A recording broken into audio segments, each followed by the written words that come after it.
All right, then I guess I got my cue. How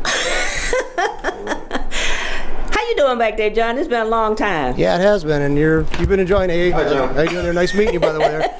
Yeah, it's been pretty good. It's been a pretty good summer, hasn't it? It really has. It really has, except heat. You know, I can't take 2 or 3 days of hotness. But other than that, we're doing good. Welcome everybody to the Flaminpit Show. I know you guys all miss me, but I'm still around. You can't get rid of me like that. Nope. So today I'm coming in for a special show because this young man, Mr. George Grundy II. Oh, is that 4? See, you missed it. Okay, Veterans of Now program. People know it as V.O.N, V.O.N.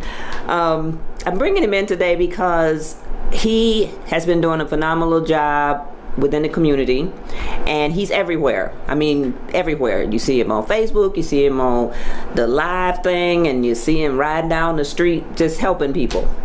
So I want you to tell us about, first of all, welcome. Thank you. And tell me about what is V.O.N and where did you come up with the name V.O.N? V.O.N, Veterans of Now.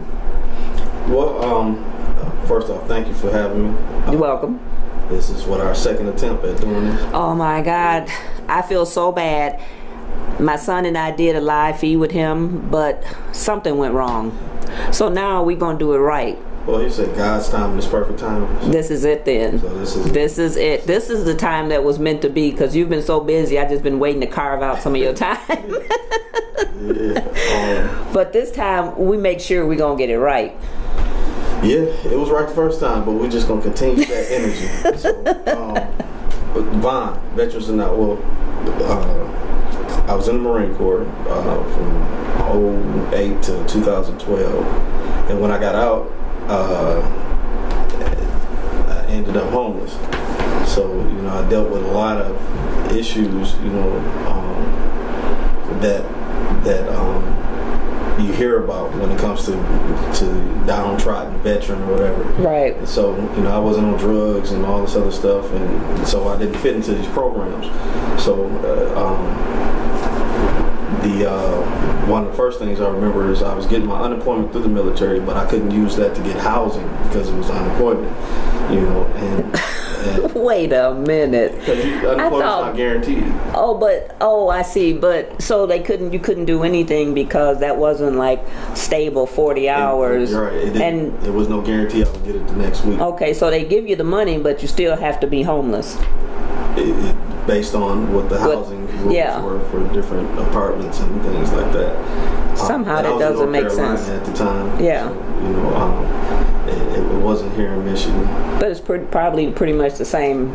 It's because it's government. A lot of it. It's a lot of headache and a lot of heartbreak. Mm-hmm. But I went through all these different things. I don't drink, so I wasn't a substance abuser, so I didn't fit in those programs to be put in certain housing, and so on and so forth. I just fell through every little crack and crevice in life, and and it was.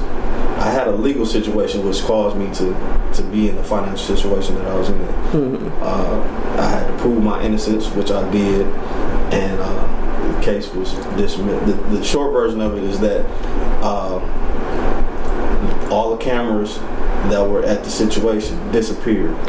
So that was why I had to defend myself, and that's why I had to throw money at the issue, and I ended up just mentally feeling some kind of way before I got out of the military, which led to why I ended up, living in my car and so on and so forth. So that was almost a whole year that I was in that. Oh. And I ended up getting I'm 70% service connected disabled, so my disabilities are connected to my military service. Mm-hmm. I ended up getting that, and it was just like paying bills just to stare at the wall. So for me, the one thing that saved my life was moving back to Flint. To be around people that know me, that I know, to be able to hug on family, right, shake hands with people I've known forever. That really did something. Yeah. So I love Flint. I didn't want to leave when I left, but my mother at the time saw that I was going through some changes, and she made suggestions that I make a move. Mm-hmm. So it's like when you're a kid and say, "Go stay with your grandmother," except you had to go to the military. It was more like go stay with your sister, because military came later. I joined late. I was 29. You was almost 30. Too old. I had to sign all those waivers and everything. Oh my goodness! So I really wanted to get in. So you had to be a certain age from beginning to get in, and then after another age, you're too old. Right. But yet I see people going to Iraq at 53. Well, they changed all that. They're already in, and they let them go back. Yeah, once you have military service, there are certain rules that can be adjusted, or there are certain waivers that can happen. And then the Army's intake is different from the Marine Corps' intake, which is different from the Navy and the Air Force. So the age is different depending on the service that you're joining. Wow. So for me, 30 was the cutoff. So I got in at 29. I was working at a law firm in Winston-Salem, North Carolina, and I just, I had pretty much did everything, because I lived in Georgia, Atlanta, Georgia, so I had, experienced a lot of things there, and I experienced a lot in Georgia. Yeah. So pretty much the only thing left was the military. Yeah, my brother, my older brother, he's a veteran Marine too, so I didn't want him to be the only one that could say he was in the Marine Corps. I have uncles and people that were in the military. Both my grandfather, or two of my grandfathers, because I have an extended family who were in the military, and so I just felt the service calling me. So I did that, and then when you get to Flint, you got a new project now. Flint, it was a restart for me. I just, from day one, I was loving it. Actually, when I first got here, as soon as we got off the expressway, we ended up on the news, because it was like 2014, January, one of the coldest days, and the news was out. Well, what do you think about this weather? The cold frigid. I said, I love it. This is great. They not knowing that I just got home. Right. I was like, this is beautiful weather. I can't wait for more. She looking at me like, this dude is crazy. So I'd be like, yeah. Yeah, but from that day to this one, I gave myself 2 years to get it together and figure something out, or I was going to move to Florida, Miami, and just live on the beach. Be a beach. No, people don't do that. Sure, I was going to figure it out. But, so that's how you come up with the idea for the program, because I hear that it's part of Habitat for Humanity, and what else did you tell me? Well, there's two separate things. I'm the first veteran in the country to receive a live, work, home through Habitat for Humanity. And Flint is the first city that Habitat for Humanity chose to do that program. Oh, so you're the number one. I'm the first veteran. Oh, okay. Number one. Mm-hmm. And so now when they did, and you call it the live work, that means you have to live where you work, or they give you a house and you have to fix it up? I mean, what happened? They don't give you nothing. There's a mortgage behind it. The thing is 0 interest on it, but there's still a mortgage, and then you have to do your hours and your sweat equity hours. So nothing is given, but the program is, the house is commercial / residential. Right. So I live upstairs, which is the residential portion, and then the downstairs is considered commercial. And it's that way, you can tell based on how they did the front door situation. Yeah. Because there are commercial doors on the bottom level, and then a regular residential door to go upstairs. Okay, well, I didn't know all of that. That's good to know. Yeah, I get a lot of people thinking that, I was just giving something like, oh, you're a veteran, nobody giving you nothing. Well, you would be the first one, because all the other veterans are standing on corners with signs. Well, I was a part of that. I didn't stand on the corner with signs, but I was a part of the underserved veteran population. So it's all in mentality. You know, I being from here and under the era that I came in, I had to make a decision. Either I was going to kill myself or fight. So I chose to fight. You know, there you go. I wasn't going to allow the system or whatever you want to call it to take me under or make me feel like I couldn't. You know, it's like I did all this stuff. I survived Flint, survived all the stereotypes and the statistics and all this other stuff, just to end up at zero. I'm like, what's the point? So I had to shake that off and like, look, the point is, you had to figure it out. And so to go with that, V.O.N is Veterans Now. The emphasis is on the now. You know, I want to be able to, at the pinnacle of V.O.N, to get veterans services within 24 to 72 hours. Oh, okay. If you're homeless, get you in the bed that night. If you have certain work issues, get you a job within 72 hours. Things of that nature. I want V.O.N to get across all that red tape. So have you been able to service people in that manner so far? Most definitely. How long has V.O.N been in effect? Since last year, I put the Articles Incorporated, or the nonprofit. Right. It's a 501c19, so I did that last year. Now that's a different 501 because I've never heard of the 19. It's specifically for veterans. Oh, okay. Okay. You know, military. So how is that different than the 3C or C3? 3C? You have to be. The members and people a part of it have to be connected to the military in some form. Okay. So you either have to be a combat veteran or be a son, daughter, or child of, or a veteran in order to really get the full potential of that nonprofit status. Okay. So as far as funding, where do you get that? Because I know a lot of people have trouble with funding, to get programs like this off the ground. I know people that's been trying to do it for the female veterans, and it's just like not working. Well, and it seems like the men get more service than the women, especially in housing. Well, I agree to a point. There are certain communities that have access to funding. Everything I do comes out of my pocket, outside of the water, because I'm also a water distribution hub, and I use that under V.O.N, and I received a grant through United Way to help with the water part of it. Okay. It has nothing to do with the veteran part of it. Right. So I haven't received any funding dealing with what I need to do for the veteran part. So I just go out there, feet on the ground, and figure it out. So now, if you pay for all this stuff, can I get a new car? Well, I wish. I needed. You see what I drove in on? You rode in on that big horse. A 99 Dodge Durango, so I ain't riding new. So, but when you think of when you do nonprofit programs, it's a lot of grant writing and this kind of stuff to get money for the program. So you have all that kind of stuff, in like a year's time, you have all that kind of stuff set up so that you can actually help people. And then when you help people, people come to you and say, well, I was living here and they put us out, the landlord, blah, blah, blah, and they come to you. Now, how do you help them find another place? Because there are services already out there. So I try to make sure that instead of them getting a bunch of call this number, I try to get them directly to the people that need to be talked to. Yeah.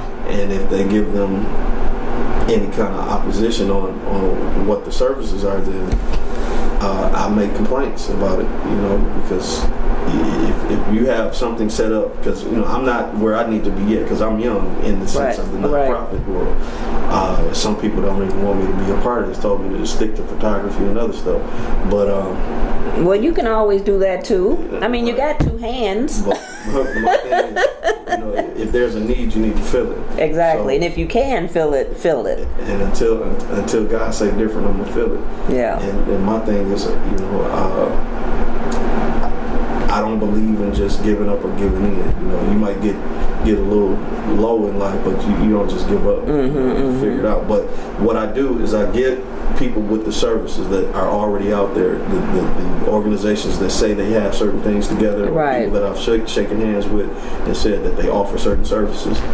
I give those numbers to the people that are in need, and then I follow up with them and see what they come up with. Yeah, because sometimes people don't follow up, and then you don't have like good contact information for some of the people. Now, if everybody get a phone from the government, like everybody say government phone, I don't know why they want to label it like that, but if a lot of people knew that they could qualify for those phones, they'd probably be able to get around a lot better and do things like that. Now, do you offer any services like that? Like, would that be something that you would be like, oh yeah, you need to apply for this because you get Social Security or you get... Right. I take them by the hand, almost literally, and take them to the different locations where they do get the service. Because they sit on those corners and give out those phones all the time. I've had, well, on the phones, I think you were going a different direction, but like there's been a couple of veterans or people with veteran signs up that I've stopped and actually tried to help with services. Now, another thing that veterans deal with is substance issues. Right. Because you're dealing with the overly masculine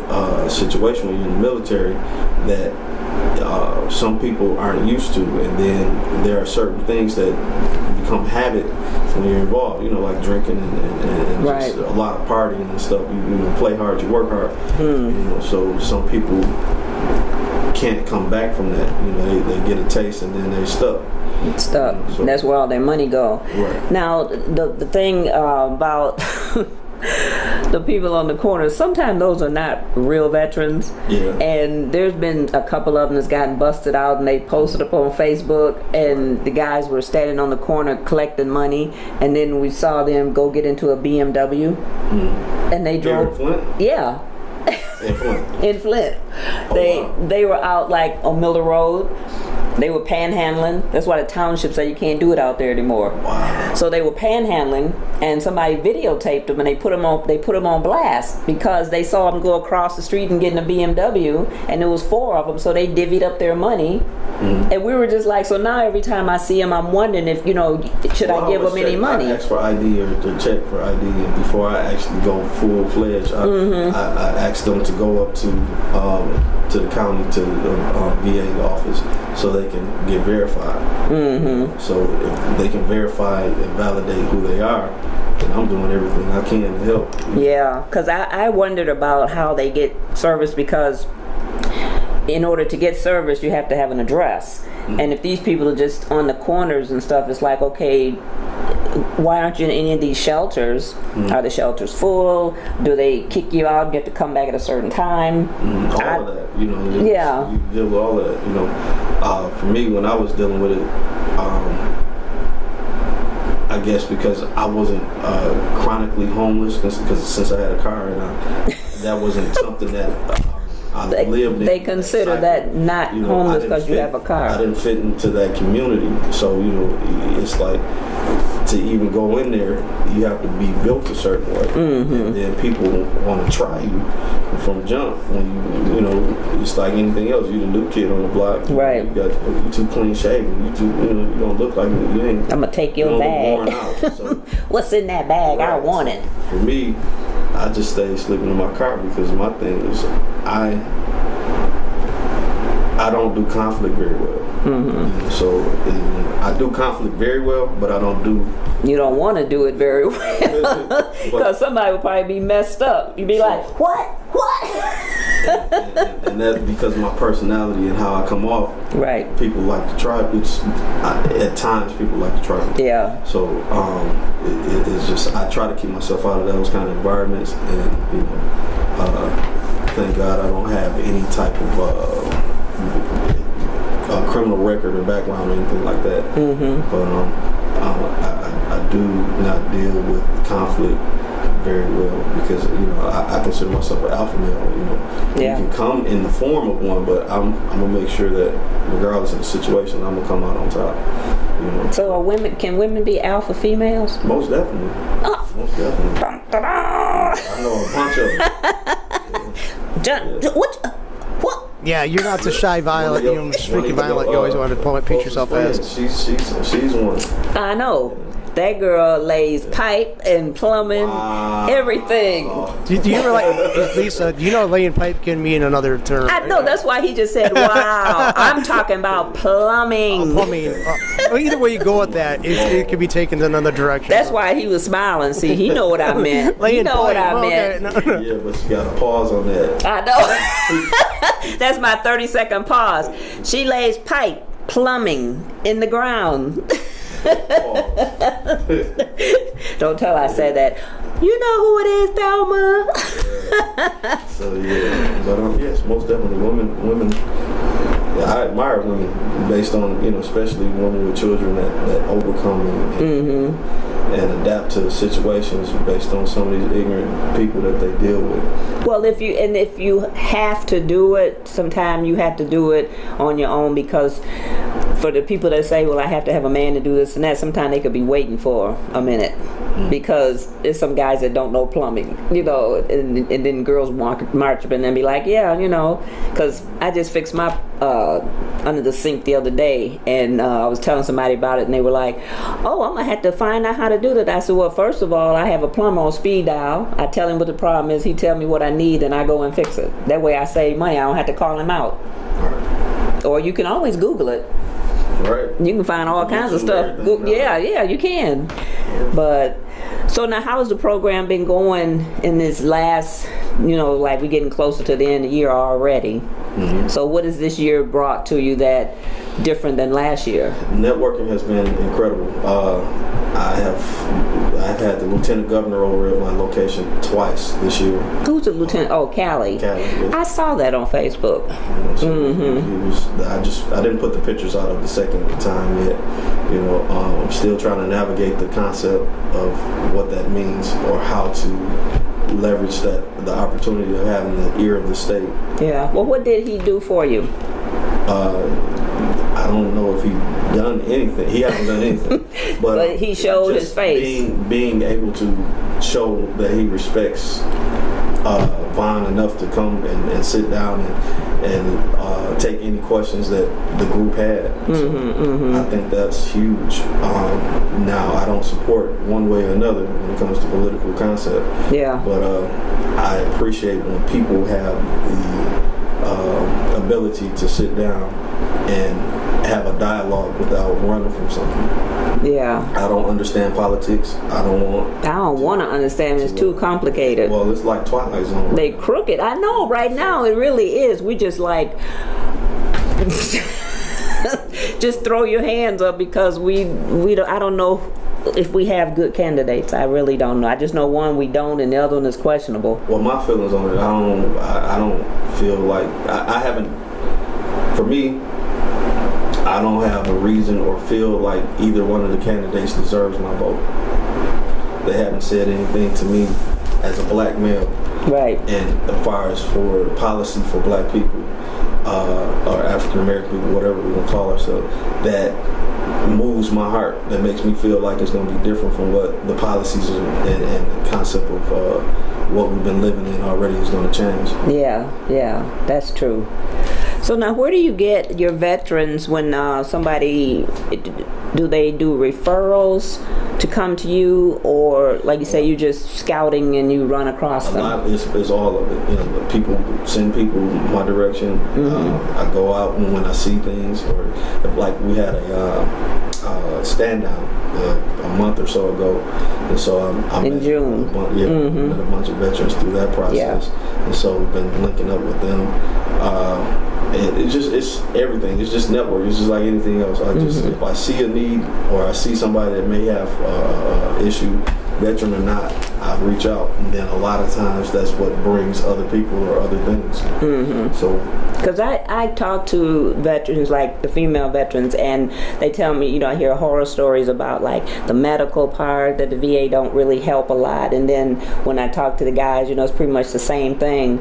And the saddest thing is, you go into the military to serve a purpose, but when you come back, they don't help you out. I never understood that concept from either side, male or female. I don't understand how you can just, as our government, you can send somebody out to help fight for our country, and when they come back, they're homeless or their limbs missing, this and that, and then the government is like, well, you don't qualify for that. You got one leg left. Well, you got to it's like even back in World War I era and time period before all of the veteran services came. You know, think about it. They came back and they lived in tents and called them tent cities, and then they got burned down and killed a lot of veterans, and which caused that push to create opportunity for services for veterans. So now each era that we go through, you get the same thing, the same type of tent city mentality. Yeah. To where like, okay, it's too many of these, in my opinion, it's too many of these folk coming back, or acceptable losses that if we wait 30 years and let half of them die out, then get the rest of them 100%, because they're going to die in the next 5-10 years anyway. Yeah, because they've been exposed to everything under the sun, and then they come back sick. And it reminds me of 9/11 with all the stuff in the air. They said they didn't want to give them help because they didn't get that from that. I mean, from all, I've been around veterans from every era that is still alive, and they're like Desert Storm to me really did a lot of people dirty, because I know when I was living in Atlanta, there were several people that I met, and this was way before I even considered going to the military, sick and having all kinds of illnesses based on being over in the Gulf. Right. Just bleeding, coughing and bleeding and all this other stuff, having all kinds of cancer in their lungs and things like that. And they was like, you didn't get that from us. And so, but it was a consistent thing. So, Gulf War, I believe it's Gulf War illness or whatever it's considered now, but, just to see people go through that, you got this healthy person and they just falling apart in front of you. Right. It's just crazy. So I don't understand it. I don't think it's fair. I don't know how they can just, because I always say, now what if it was one of their kids? I mean, do they send their kids to the military? I mean, when I was in, there were all types. The president's sons and all of them get called to duty. I mean, when you're in politics like that, I mean, do they get a waiver or? I mean, what was it? Clearwater, what was it? It ain't me. I ain't no senator's son. Creedence Clearwater Revival. What was the name? CCR. Oh, the CCR. Yeah, CCR. That song. So I mean, I've seen at least wealthy people. One guy that I was bunkmates with, his family, they were wealthy. Like literally, like own tens of thousands of acres of land. Right. And he proved it. So, I mean, everybody has their sense of service and the way that they see it. Yeah, I'm sure if you're a person that writes laws and understands the mandate of war, you don't want your child to be involved with it, but you want parents to be able to jump into the situation. But you can't control if your child sees patriotism a little bit different from you. You may see it from legislation, but your child may see it from action and legislation. Like let me earn. Like I look at it like this. Okay, think of the two Bushes, the father and the son. Right. The father, he was an actual patriot when it came to serving in combat and in wartime. Right. His son was the byproduct of his service, so he didn't have to serve in the same fashion. So it's all based on where you see it. Right. So all you see where you see it. For me, I'm like this. I did my time. So what are you gonna tell me? I did what I needed to do. Right. I made sure that I tried to walk the line as much as I understood it, and I've evolved and grown through each process that I've learned in order to be able to have a voice. And I'm not going to allow anybody to take that. Right. So. Now, I know you're having an event that's coming up this month sometime, so why don't we talk about that and let everybody know what it is and when it is. So August, the same weekend as Back to the Bricks, we're having an event. It's called Together We Can. Okay. I have a list of the sponsors and participants that we have going on. So for one, Pack Your Back, Galen Miller, he's the reason why we're doing it, because he He's from Central Michigan University, and he started a nonprofit called Pack Your Bag. So he's giving children book bags and school supplies for the school year. And so he chose to do it in Flint. They did an interview, Channel 12 News, at my location, and which kind of kicked off the media part of it for here in Flint. So now we're doing an event in order to help push that initiative and get as many backpacks and school supplies to children as possible. I think we have over 100 backpacks so far. Oh, okay. That will be given out on the 19th and the 20th. Well, y'all need to hit up some of these stores so that they can donate you bunches and bunches, because my girlfriend's son did that 2 years in a row, and he ended up buying everything by himself because he's not a prophet or anything like that. He just wanted to do it. But with your status, you should be able to go in some of these school supply stores, and have them make big donations. Well, I'm coming to find out it's not as simple as that. Well, I know you have to go through, like, especially some places you have to go through corporate. You have to write the letters in the corporate. Right. But then other places like Meyer and Kroger, sometimes you don't have to do that. You go in and you tell them who you are and what you do, and they'll give you a check for a certain amount, and then you can just go buy the stuff as long as you buy it in the store. Right. So that part is easy. Okay. And then, maybe, like I said, a lot of the big box stores, most likely you have to go through corporate. But a lot of the other places, even the dollar store and stuff like that have a lot of that stuff. Those are places I'd be hitting up, like, who do I need to talk to get a donation? Well, I need to hang with you when it's time to go collect. That's what because I just know that, because I used to do fundraising for back when my son was in PAL, and that was the first time I asked Meyer for a donation. We were doing a bake sale, and they were like, oh, okay, just give me the ID number, and you come up and we cut you a check.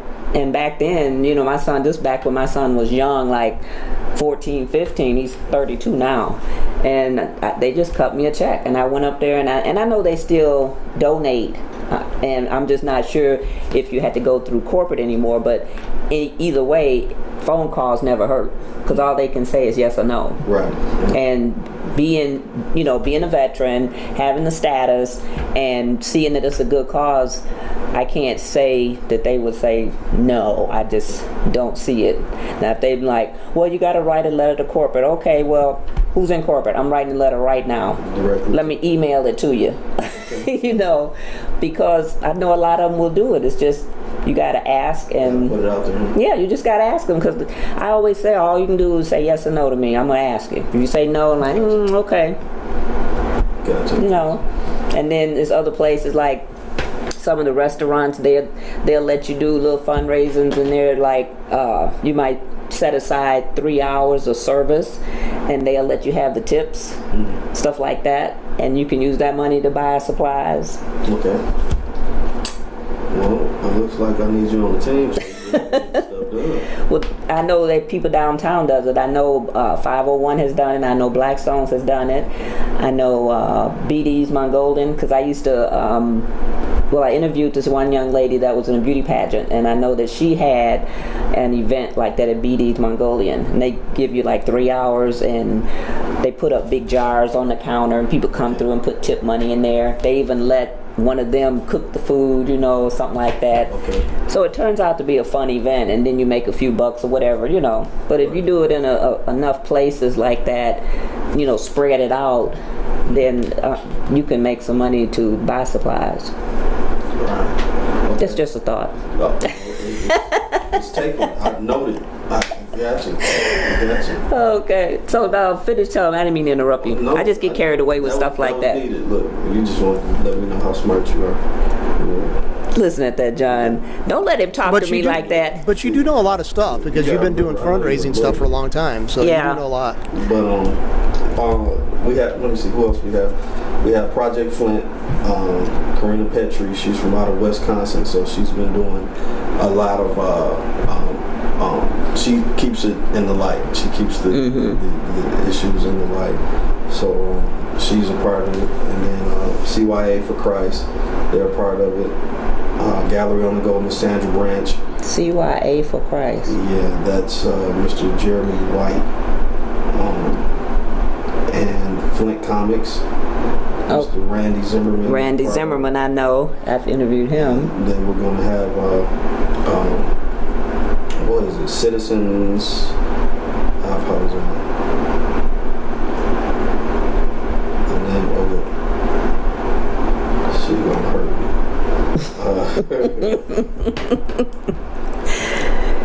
I can't remember. Right. Citizens Network, Miss Leslie Grundy. She's gonna be there, her and her team. And you know what's crazy? That's my first cousin. So she's like, "You forgot, Mom." Oh yeah, you gonna be in trouble now. Yeah, and so on and so forth. So we got 2 Rolls Royces that are going to be there. They're I think from the 50s and 40s and 50s. Who's Rolls Royces? A gentleman out of Beecher. He's allowing us to use those. Mm-hmm. Is one of them burgundy? No, one of them is like bone white. The other one I believe is gray. Okay. 2 shades of gray. It's somebody here has a Bentley. I don't know who it is, but I've seen him at the hand car wash. Okay. He was driving a Bentley. I think it was like a burgundy color. Well, these are old school roads, yeah, mint condition. And so, since it's back to the bricks, that's what they went to old cars. Attract people down the road because we're kind of off the beaten path for the back to the bricks. Where y'all gonna be way down in the next city? West Court. Oh, you gonna be on that end? Yeah. Oh, cause see, we usually go up. Like I like to jump in the car, the thing the night before when they ride up and down Saginaw. Mm-hmm. I clean my car up and when I ride with them, I'm just like, have my music blasting. We ride all the way to Grand Blanc to the end of it. Then we turn around and we come all the way back and come through downtown and just go on out the other side and keep on going. Oh, wow. It's always a fun thing. Okay. We're not even in. We're just in traffic. You know, we just like, yay! Because they start setting up about 2 in the morning.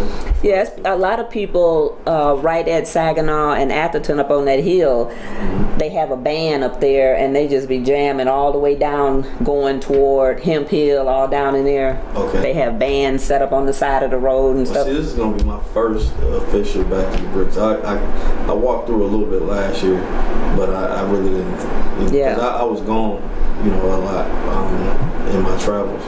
But this is going to be the first that I'm actually a part of in the sense of putting something together during the thing. Okay. And hopefully meet a lot of people and network with a lot of folk and do some collaboration so we can make this thing grow. Right. The whole point of it is get kids what they need, give people water, because I'm also water distribution hub, I think I said that before. So give people access to water. We're going to have a fire truck there also, spraying the kids down with water. Water is from out of the city, so it's not the city water. Wet t-shirt contest? Only if you come. No, quit talking. Quit talking. That'd be too funny. Be like, Yeah, so you're going to do it? Because we'll get a pot up and then get the... then I have to do my hair, to throw my hair. Yeah. I have to get it all wet and just sling it like this. I'll bring a fan. So make sure it blows. It's got to blow. Well, the water's going to blow. Oh my God, he's still... Yeah. Well, the kids are like the fire truck because we were at the event. Well, actually, we went over to, there was a church on Hemp Hill. I think it was Saturday.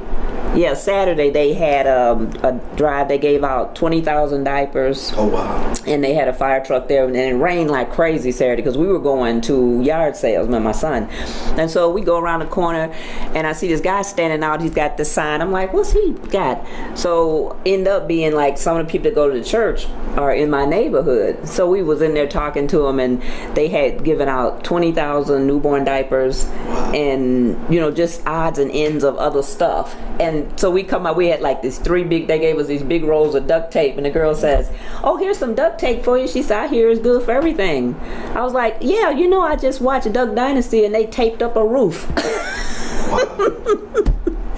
Wow. But it was funny because like I didn't know anybody, with a newborn baby to give any to, and then I go to a baby shower, and I was like, I could have gotten them some diapers. Yeah, we do that too. We also give out care packages too, baby wipes, and the only diapers we have left are size 3. So if people have. What's a size 3? That baby should be walking, shouldn't they? I don't know. I don't have any children. So. When you into a size 3, they're like you have the 2s, the 3s, and 4s. Oh, I don't know. My baby is 32. That's what was that, about 4 or 5 months? Oh, is that right? Oh, well, see, I wouldn't know. When I go to showers, I never buy diapers because I don't know how long they're going to last, or I'll buy something else. I just say you've been out the game for a minute. 32 years, and I'll never go back into that because it's more expensive now than it was then. People don't use cloth diapers. When I was growing up, they used disposable, and they are real expensive. So we go past that. We start looking at socks and rattles and pacifiers, stuff like that. It's going to last a minute. Mm-hmm. When you start talking about diapers, they just flush them right down. It's just like toilet paper. Pew, gone. Yeah. So, But if people need it, we got it. Well, if people need, if I find things like that when I'm out and about, and like we have pages on Facebook that I'm part of the groups, and they say, oh, we're going to give out so and so, then I'll go and get some, because then I'll find somebody that needs them or whatever, because I don't need them. But if somebody else needs them, then it's like, oh yeah, I got some of those, and I'm not a hoarder to keep them. I just want to give them and give to somebody else, because no babies up in here. Right. But if people do need them. If people do need them. Size 3s, and we do have Similac, Infamil, all that other stuff. So folks can come and get they can come supplies. To the Court Street address. Yes, 608 West Court Street. Now, Infamil, is that the powder or the liquid? We have the liquid. Okay, because I'm pretty sure the powder, it's behind the counter now. Okay. Yeah, a lot of that powder. This stuff was donated to. Because the powder, they start putting it behind the counter with the Sudafed and stuff like that, because people use it for cutting coke and making crack. And no, I got the liquid stuff. Yeah. I'm not cutting that. Make a milkshake out of that.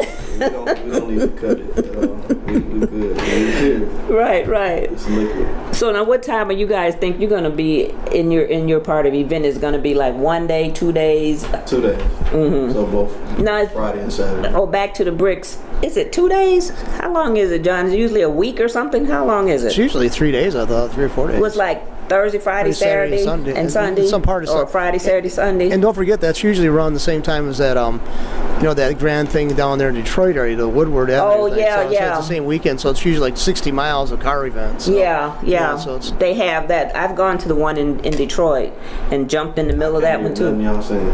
Oh, well, it's because you don't have your headphones on. Does it work? Well, you hear what I'm saying. Yeah, but I'm trying to see what. Well, he was just saying, the Woodward Dream Cruise in Detroit, they'd have it the same weekend as Back to the Bricks. Gotcha. So I was like, well, I've gone to that one, and it was too crowded. I just don't like big crowds. But well, we're expecting to get about 1,800 people at this event. Just at your end. Yeah. Oh, well, last one we did about 400 people. So now you guys gonna grill hot dogs on a stick? You gotta do something unique. I don't know about unique. It's gonna be uniquely that people can get free food. Well, if you put you some hot dogs on a stick, that would be unique. I don't want no kids running around. Don't run with that stick. Right. But anyway, but if you're gonna have some food now, when you have those events, like when I come over there and you guys were cooking the food, and and you're giving it out to the public, do you have to have a special license or something for that? Because you think, like with it being a food service, what if somebody gonna say somebody gets sick and they be like, we got it from over there. Yeah, we have a food service license. Oh, okay. I'm just making sure, because I wouldn't want to get sick over there. Yeah, see, well, why you want to put that kind of energy? You gotta have people running over. No. I just saw you brought that with you. You brought it with you. That didn't come. No. But it's always a question, because when you see the pits like on the corners in different places, it's almost impossible to get sick from a hot dog. They already fully cooked. You just gotta put some heat on it. So that's gonna be on the hot dog part of it. Whoever made hot dog. But you know, when you see people that cook on the corners, like they have those grills set up and everything, and people coming up to those trucks. I don't know where the trucks came from. I always say, I can't eat, because You like Chinese food, right? I don't eat a lot. That's cat, dog, rat. I'm saying at least they got sausages and burgers.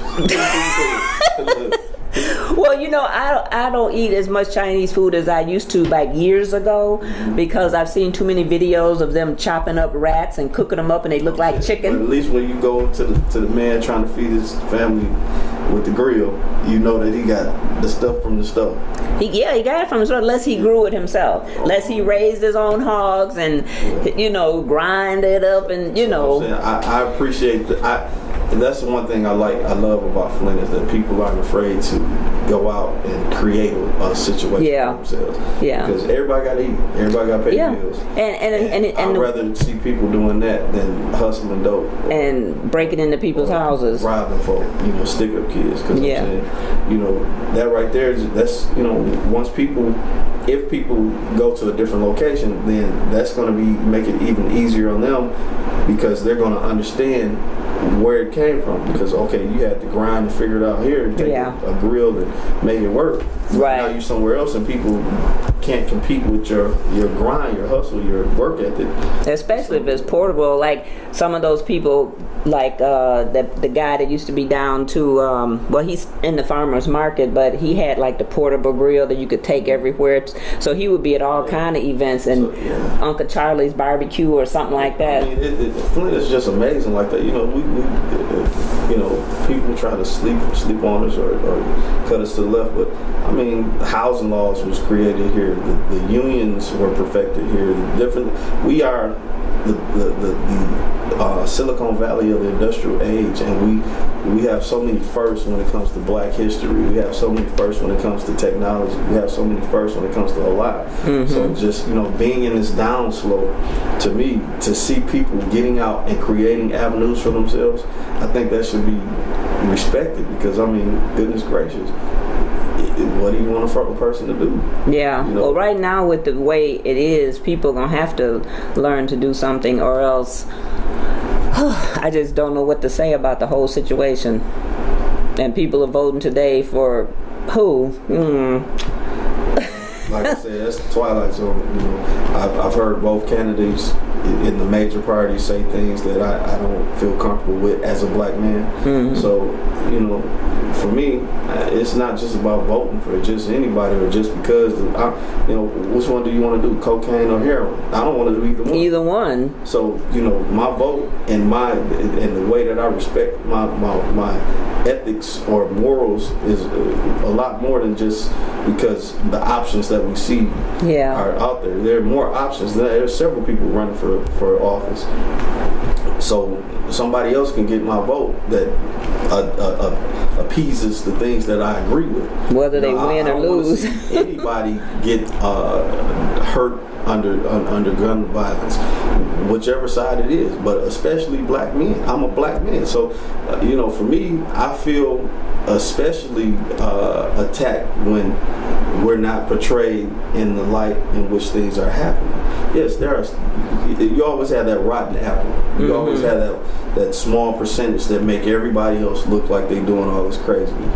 But the portrayal that's been put out there, I think is unfair and uneven, and we need to figure out how to change that dialogue, because it's just not the correct way to put something out there, because everybody deserves a right to live. Everybody deserves a right for respect. And we need to, as people of color, we need to be given freedom and not just liberty. The liberty to walk around and feel comfortable until somebody tests your freedom. That's not the way that we need to do this.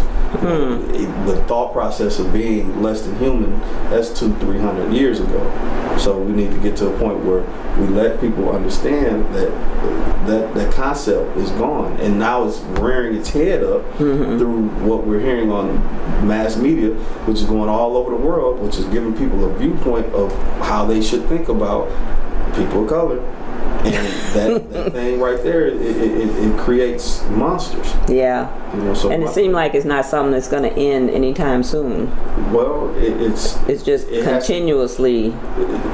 It has to in order to keep the system that we live in going. Yeah. You know, so my thing is, you look on one side and you have residual, or you have a circle, or something that continues to perpetuate a certain concept and thought process.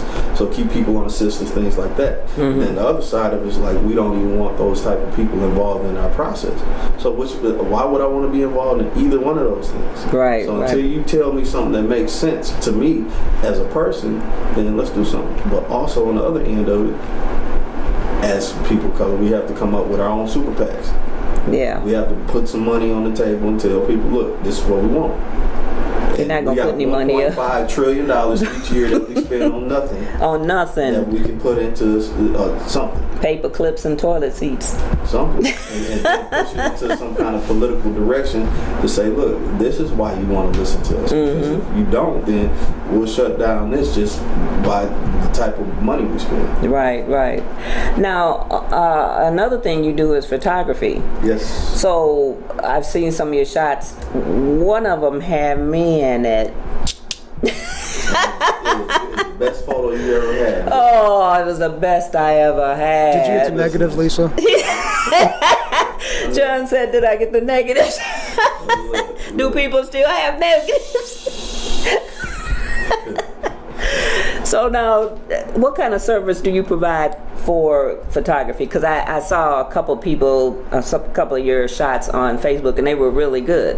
So is that something you've always done, or is it? I picked up in the military. Mm-hmm. Being in different places and looking at mountain ranges, or some things are just so pretty, you want to take a picture. Take a picture. Mm-hmm. So I got into it from that. When I first got to Japan, it was just incredible. So I was taking a picture of everything because I never said that's culture. I know. You was the tourist over there. Right. So everything was exciting to me, and I was just I just dove into the culture. Mm-hmm. So it was just beautiful to me. So every other place that I've been, I've tried to capture it in some kind of way.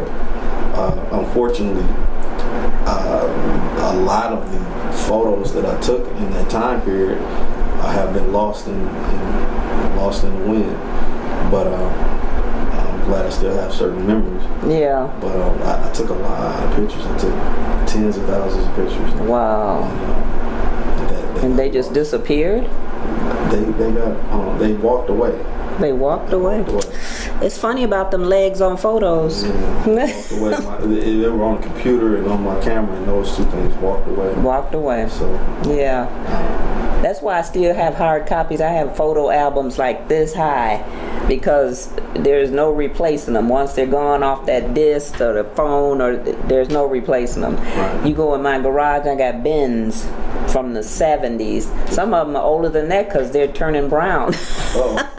But I won't get rid of them because I can look back and say, man, look at that afro I had. you know? Cool. Yeah, afros, bell bottoms, platforms. Bell bottom, it was like Soul Train all the time. I had a fro out this world. My fro was about like that. Yeah, that's the way mine was, but my body was about this big and my fro was like this big. Me too. I was a little something. I had some abs and stuff like that. Like when I moved to Atlanta, I didn't know I always thought I was black until I moved to Atlanta. And I'm walking down the street, and I was going to a pastry shop, and it was a Hispanic pastry shop. I go in there, and the lady on the side, beautiful woman, just started talking to me in Spanish. I'm like, who's she talking to? Right, like, cause all I ever known me to be was black until, so maybe I could be, what's going on? Let me learn some languages here. So the right one come along. That was a journey within itself. So that's when I started just hanging around with different cultures. Mm-hmm. So about 2 years out of the time I was there, I didn't hang around any person that was born in the States. Right. I was hanging around Haitians and Nigerians and people from South America, like that spoke Portuguese and things of that nature. Somalians. I always like to get culture like that, But I dove into it. Yeah. I just splash.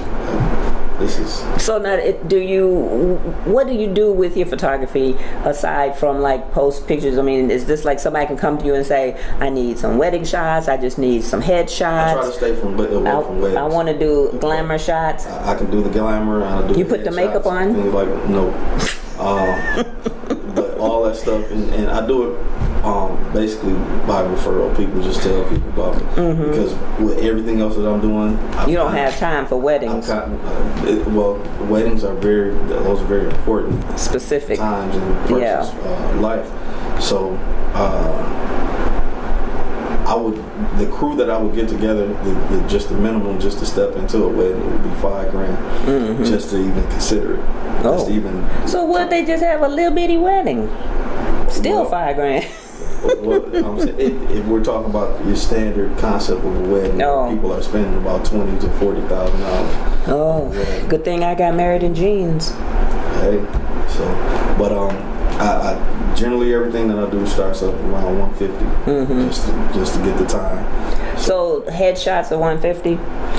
The time, yes. The time. How long you think it takes, and how many shots do you get? I take a bunch of shots. So we get to just like the models do, get to go through and check them out. Yes. Oh, so that's what that little back room is for.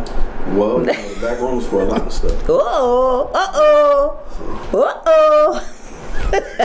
He's got cameras set up. You trying to get me in trouble? Wow. Oh. Let me quit. That's right. Anybody else answer but you, they in trouble. So what the heck? Well, it shouldn't be nobody answering but me. All right then. Listen to that. I'm gonna quit. Let me quit. I'm being serious. It's too late. She's already let the cat out of the bag.